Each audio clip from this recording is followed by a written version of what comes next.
Tonight, Broken Hill reviews its budget position, but it's not back in the black just yet. And the state opposition uses a prison tour to slam the state of South Australia's correctional services. This is Southern Cross News with Tim Hatfield. Good evening, but first tonight, Whyalla businesses interested in being involved in the continuous naval shipbuild received a briefing on the project yesterday. Local MP Rowan Ramsey says there's so much potential for Whyalla in this program in both manufacturing and education. Our Navy is embarking on a multi-billion-dollar expansion of its ships and submarines, and South Australia will be at the centre of it. Whyalla hosted a briefing on the project yesterday for locals looking to grab a slice of the project. The city's federal MP says Whyalla has a proud history in naval shipbuilding. We participated before in shipbuilding. The air warfare destroyers, there was the sheeting, the hull was being fabricated at Otway Engineering at the time, so there is a precedent here. While fabricators and manufacturers will be needed, Mr Ramsey says Whyalla should also manoeuvre towards other opportunities. A highly skilled workforce will be needed to construct future vessels, with the government already establishing a maritime college, and our university is in a perfect position to teach naval skills. That's the kind of courses that could be at least started here at UniSA campus in Whyalla. Now, they are yet to make those connections, but there are the possibilities. The project is still in its infancy, but Mr Ramsey says information is critical at this stage. He says the whole of South Australia will benefit from the build, and our local businesses should aim high. And not think that, oh, this is too big for them, this is too far away, this is something someone else does. This is something we can do, and this is something they can do. John Hunt, Southern Cross News. The State Treasurer has poured cold water on the Adani rail deal with Arrium being a saviour for the company. Adani yesterday announced it would order over 55,000 tonnes of rail line for its proposed coal mine in Queensland's Galilee Basin. The two-year order is worth over $70 million, with the federal government trumpeting the deal as being crucial for the sale process. But Tom Koutsantonis says while the order is welcomed, it should be put into perspective. He says the Whyalla Steelworks produces over 1 million tonnes of steel a year, and this order alone cannot keep the plant profitable. He also says there's hurdles for the mine to clear before it becomes reality. Today's announcement is welcome, it's good, congratulations, but there are a lot of ifs here. And when there are ifs in place, and it's being sold as a fait accompli, I think South Australia should be very wary. Broken Hill City Council says it's set to continue its progress toward financial stability over the next decade. Although this financial year will result in a $1.7 million deficit, Council says there is a silver lining. It may be a deficit for Council this year, but things are on the way up. We're looking at a $1.7 million deficit, so this is an improvement of $800,000 over the past year. Council has been operating on deficits for over 10 years prior to the 2015-2016 financial year. Rare events like the $5.7 million donation from BHP Billiton and the sale of the Shorty O'Neill bed licences led to the healthier year. Council is now looking to return to surplus in 2023, 1 year earlier than forecast. That's in a sustainable manner, so that community service levels are maintained and gradually increased during that time period until we return the break-even point. Council was also considering taking a $10 million loan for infrastructure renewal. Infrastructure renewal is a really key critical aspect and program for the city over the next 10 to 15 years. So this $10 million loan that is proposed to be borrowed will allow us to fast-track that infrastructure renewal at a greater rate than we're currently able to do. Footpaths, disability access and long-neglected parks and gardens will be on the receiving end of the fast-tracked work.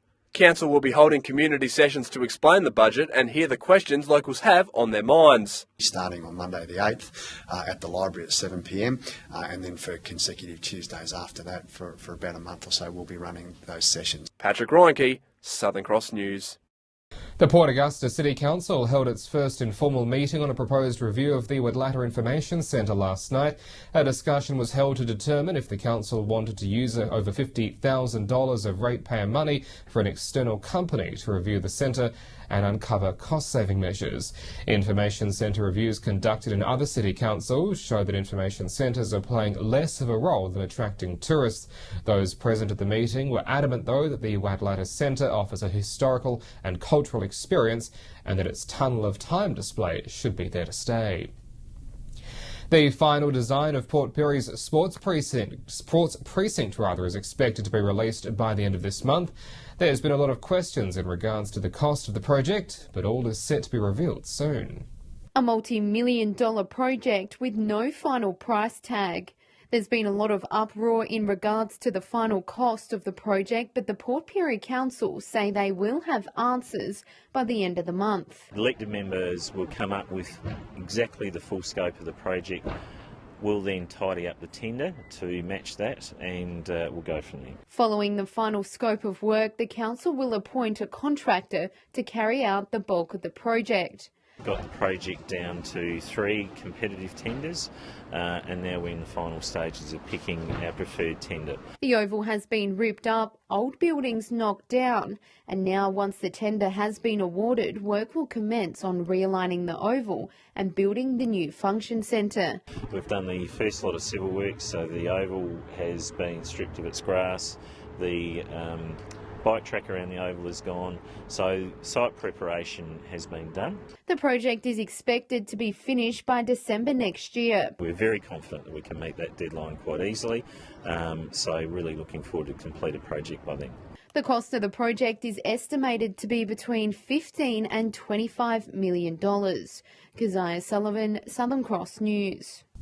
Well, stay with us. Still to come in tonight's local news, the state opposition uses a prison tour to slam the state of South Australia's correctional services. The details ahead.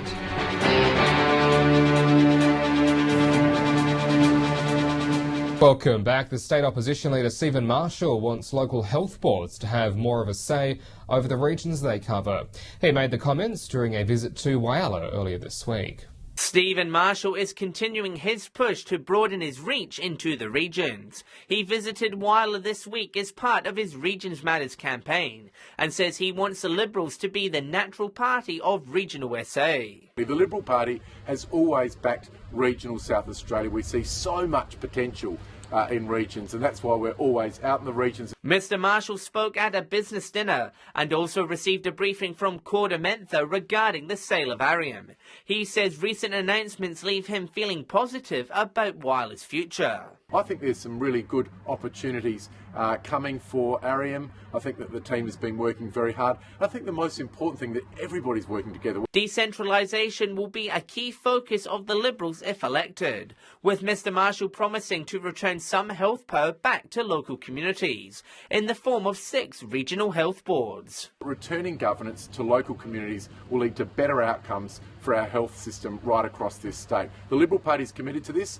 But as for decentralising other services, Mr Marshall remains coy on detail. We're not announcing those at the moment, but I think if you look at our health announcement, it will probably give you a flavour of what we'll be talking about. John Hunt, Southern Cross News. Amid concerns of prison overcrowding in Port Augusta, a parliamentary committee visited Port Augusta Prison yesterday as part of a statewide inquiry into the state's jails. It comes after riots and a 7-hour siege at the prison last year, with the Liberals saying it's all down to poor planning. The opposition's parliamentary committee visited the Port Augusta prison yesterday, their first visit as a part of an inquiry into SA prisons. The chair of the committee says the government is playing catch-up. Instead of planning for the future and being ready to accommodate prisoners, we've got prisoners throughout the state, perhaps remandees, some in police cells for extended periods of time, and that's really not appropriate.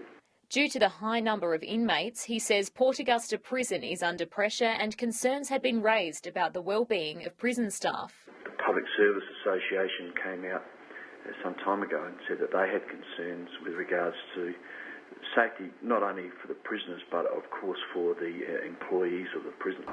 The opposition says the government's infamous rack-em, pack-em and stack-em approach has seen little to no planning or action. Here at Port Augusta Prison, 128 beds were expected by March, but now they might not be ready until as late as September. Right at this juncture where we need those beds critically to be able to deal with the increased prison population coming into the system, those beds aren't going to be available, and that's going to place greater strain on the system. And what that leads to, and what we've seen it lead to, is an increase in prisoner-on-prisoner assaults. An outcome of the inquiry is expected later this year. Amelia Simpson, Southern Cross News. The first design concepts for Broken Hill's new archives have been unveiled. They're set to be moved to the new purpose-built home in the Council Information Centre thanks to funding from the BHP Billiton Foundation. Early designs for a long-term project. It's an integrated space for our archives and for our customer service staff. It's very open and welcoming and user-friendly. The designs also show lots of comfortable seating and areas where visitors can look at the new digitised archives. We've got a bit of everything and we think it works really well. Thanks to the $3.4 million donation from BHB, the digitisation of the city's archives will catapult Broken Hill onto the world scale. Opens it up to the rest of the world. So, yep, people from a different hemisphere can be enjoying Broken Hill's iconic collections. We will also have those archives digitised for people coming in to our new archives reading area, so they can get instant access to the collections, some of them never before seen. The design team will now take in all the feedback received from the community and go back to the drawing board to finalise the plan. Immersive walls are another new feature of the design, and they can be programmed with images from the archives to further immerse visitors in the building. I think the general public will look forward to some very exciting new features in this building. Patrick Roenke, Southern Cross News. Broken Hill-based tourism company Out of the Ordinary Outback says council taking a $10 million loan would be a great thing for the city. The company says any investment into the city that can enhance the vibrancy and allure of the Silver City is a good thing. It could also aid in providing better services and renewing infrastructure to lift community pride. Council is currently considering the loan offer. Well, stay with us when we return after the break. Colourful entries from across the region go head-to-head at this year's Orchid Challenge in Port Pirie. We'll head along next.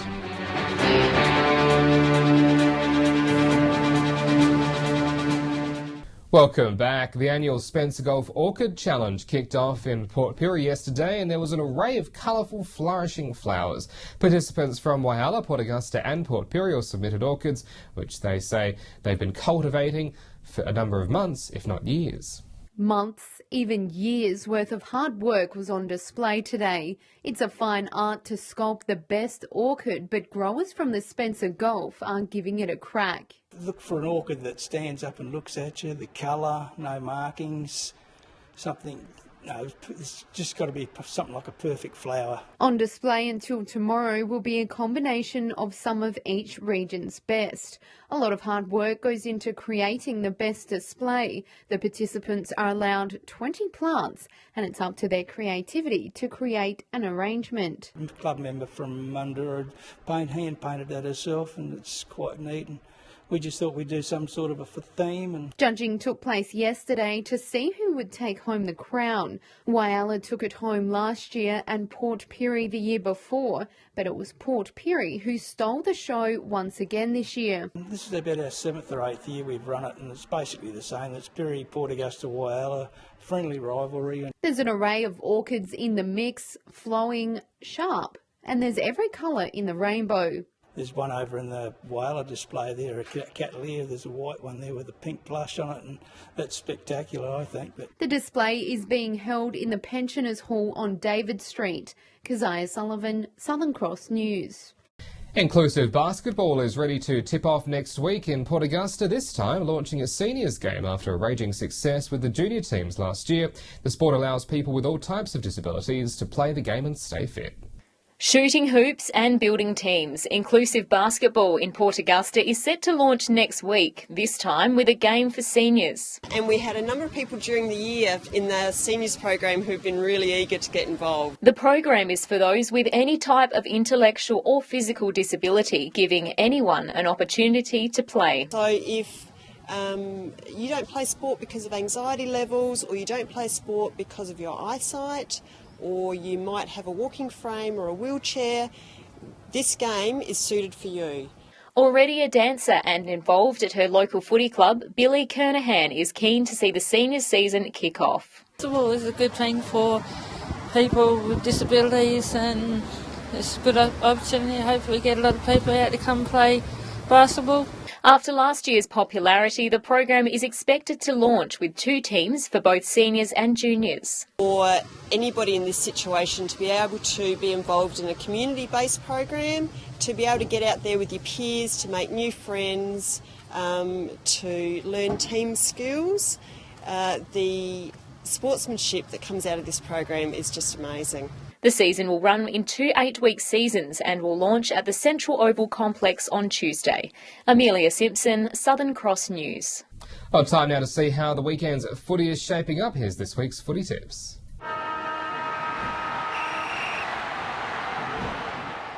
Round 2 of SGL football sees 3 Saturday games. It starts in Port Pirie with Ports and Solly set the clash at Port Oval. Both teams had wins in round 1 and that sets this game up perfectly. I'm tipping Sollies. The early match in Port Augusta sees Lions hit the road to take on West. West started the season in fine form, booting 18 goals, sending a powerful message to the league. The Lions would have been disappointed in their loss to Port in round 1, only managing 5 goals for the game. I'm tipping West. The late game in Port Augusta is South up against Central. Both sides suffered losses in round 1 and will be keen to open their 2017 accounts. I'm tipping South. Welcome to round 2 of Whyalla football. Saturday's game at Bennett Oval. South Whyalla versus Maroona Bay. The Bays had a win last week, something they really struggled to do for all of last season. South did lose, but I think the quality opposition they played was far better. They'll be better off for the run, and I think the Demons to have a win. Saturday's game at Memorial Oval will be Rapina versus North Whyalla. Both teams coming off a loss. Again, North's opposition were far better than what Rapina played. It is North's home ground, and I think the Magpies are going to be way too strong. And finally, on Sunday at Bennett Oval, Central Whyalla versus West Whyalla. Clearly the match of the round. Both teams won last week. A lot of people will think Central's get across the line. Won't be any surprise if they do. But again, West are yet to lose in over a season of football and will stick with the Dragons in this one. Welcome to Port Lincoln Footy Tips and round 2. We kick off the round with Lincoln South taking on Waybacks at Centenary Oval. Both teams coming off a loss. However, I think Waybacks, being a little bit more experienced, will win this one by 2 goals. In the next game, we see Mallee Park going to Poole Oval to take on Boston's. Mallee Park are going to be far too strong and win this one convincingly. In the final match, we see Tasman's taking on Marble Range out at Wangari. Both teams are coming off a win. However, Marble Range are going to be far too strong at home and win this one by 4 goals. Round 5 in Broken Hill football this week sees North take on Central. This game will be game of the round. Central with a never say die attitude and North up and about, and we'll believe they'll have one of their midfielders back this week. They'll be certainly strong in this game. But I believe North will take this game out by 20 to 25 points. The second game is South taking on West. West very undermanned, South up and about. I believe this game will be 80 points plus.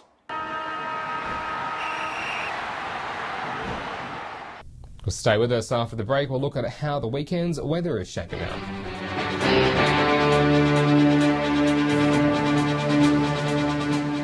Well, aside from a few passing showers tomorrow, most parts are in for a fine weekend, while next week is looking pretty good as well. First, though, let's have a look at tonight's weather photos snapped by Carol Taylor on a trip to Port Augusta. If you have a weather photo to share, you can email it in to us. Still looking pretty good today, 21 in Port Augusta and 24 Whyalla, 21 also the top for Port Lincoln and Broken Hill, Port Pirie today on a top of 20. On the national satellite image, mainly clear and fine over our region as a high moves in across central parts of the state. On the waters, the winds to 15 knots to the north tomorrow, the seas to 1.5 metres and southerly. So how is tomorrow panning out? We've got another sunny day on the way, 23 in Port Augusta and 22 for Whyalla, 19 the top down in Port Lincoln, Port Pirie also 22, with 24 and a sunny day in Broken Hill. Then into Sunday, a bit of cloud about for Port Lincoln, 19, fine and 17 for Cleve, Woodner on 20. Whyalla also fine to wrap up the weekend, 18 the top, then sunny into next week. Port Augusta fine and 20 on Sunday, 19 for Kadina after some showers clear off tomorrow.